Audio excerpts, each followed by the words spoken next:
Former Mama Aquaba Stronko, eba too much GH, FDA, so Munyabana, Ama, Owusia, and Jubria, and Sem Esi, or my mupe, near Jimu Edane, Yabesumo, away FDA, as soon as day, Minimodin Shana, and Sem and AC, I say, Evaboman Mania, and Nunti, and the Minimu Edi, and Shimonito Jebra, and Kobebia, and Sem Ewo. Nebusian for me, can a son reporter, Abeto in interest say, a year a brand and eating Eden and up or say bonso, he, I know ye a Juma, ewo next Steven, say, a year Judge Pena, or 10 semen so. Amano 30,000 Ghana cedis bill says it's a day there. So what me for Feli a year bill no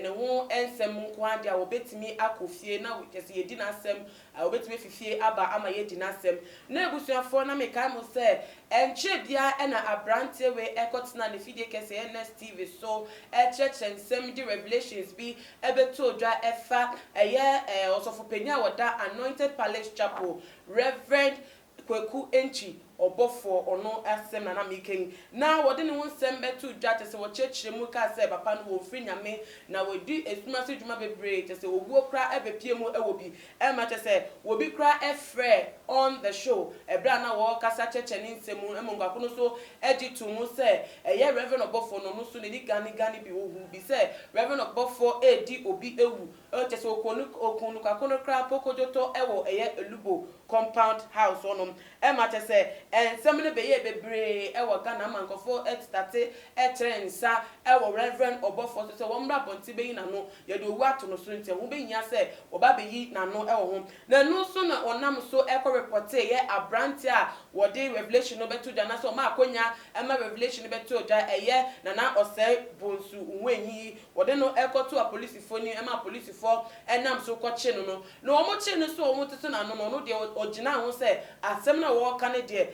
saa na asem no esite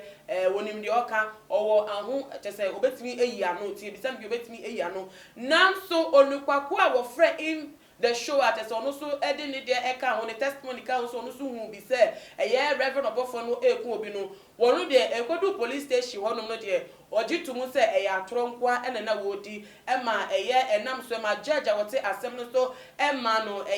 fine of 3,600 Ghana cedis and now so bakoda efiase for 6 months na ebiem no owia eno so wasa ba betna next TV obebi okogu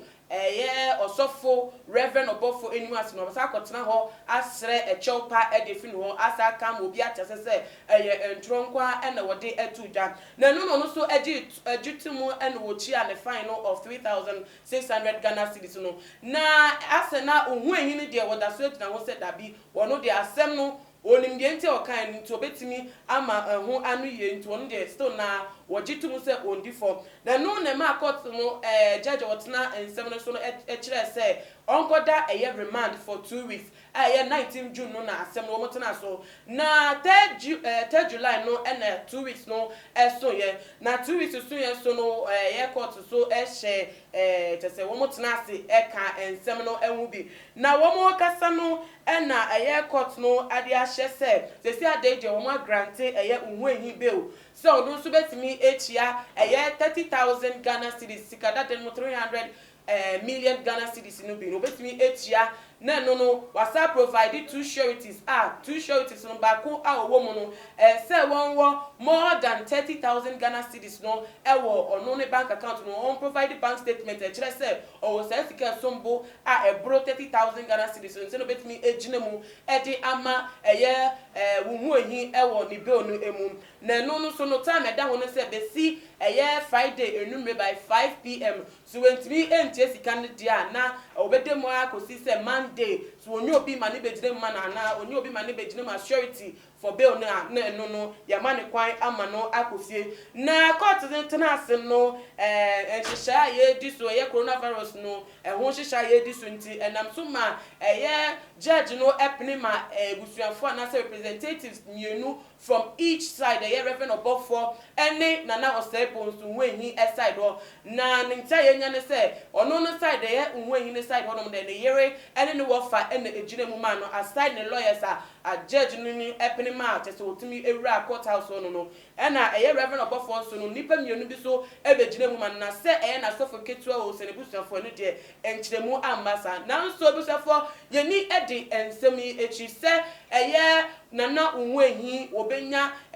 ni bill na te se obenya obi ejina mama na te se na previous time bi so Reverend Obofo Adaroma ye be che no ekotu mu a te se ye man no 100,000 bill agrada Nana agrada ejina mu echia man no ye nim se we nsu obenya obi foforo ama onu nso abetire mu ama na achia sa bill no se na be ya onu nso betimi abefie na ye di na sem efifie ama no na nso de echire ni se court wono no nkofo doduro na eba hobi ebi free next TV ho ne nafo ne supporters ne fans for so eba ho be supporting ne channel say wo mu da so atanechi wo mu da so ajanechi de be ko bia no wo meta ne chi nti ye hwe nim say se ne wo mu be boa no e wo ne court ye nim no sa no meboa no matimi agada bail no edi amano so no so betimi akofie ne busuafo akotena na court nsem ni wedi yedi amano efi a wo enonom na busuafo comment bi kakra aba efa ensem ye beto ojeyi ebi enie Relative adia wode ba yo sin God will always fight for those who give it back to the society. Ondo hu ni say de ara Yakopon oti asenko an de obebo modern akon di ama wo mu a wo mu bo ho modern etama efi omumu di ma wo bibia owo society no emu eba so de awode eba yo say 26 August Obofo will win court case. He has win already. Kra ayon ye nye yenye uden ye ono de na wode eba no ondo gina ho se court no exact na say on the 26th of August say wo mu di unhwan asem whether say wenya bill ana say wenya bill court trans nko a dia Reverend Obofo o ka ensem to no so di owuo to no so say wonu ekun obi no de Reverend Obofo no wo be di nkunum over ono unhwan yin nti de bebe bia no no de ogina Reverend Obofo echi say nkunum die ono dia Mama Mfa Johnson so dia wode about say I dey wedge wa my eye dey inside pa ono de no o se on de wo twen nimpa wo hwe de ekoso nya ne ni demu a wo hwe bi de be pie fim abebia no so no ono obehu bi sa no so e de abeto wo fojo so e de awode about say atamfo enye nyame ono so e de no wisdom saba eso de awode about say I am really glad of the liberation of Unwehi, but my brother, don't trespass or abuse the protocol given by the judge of social media, okay, my friend, or else you will return back to the bar. I don't know, I said the word, no, so any I just say, say ade akonya ba say, Nana Osebo nso wenhi obetime nya fa hu de etime akot next year so be enu operiment so betena enfiase a chese ensem a ye ka fa no krapo ye nya ensi gina no obi enu o pesa nti se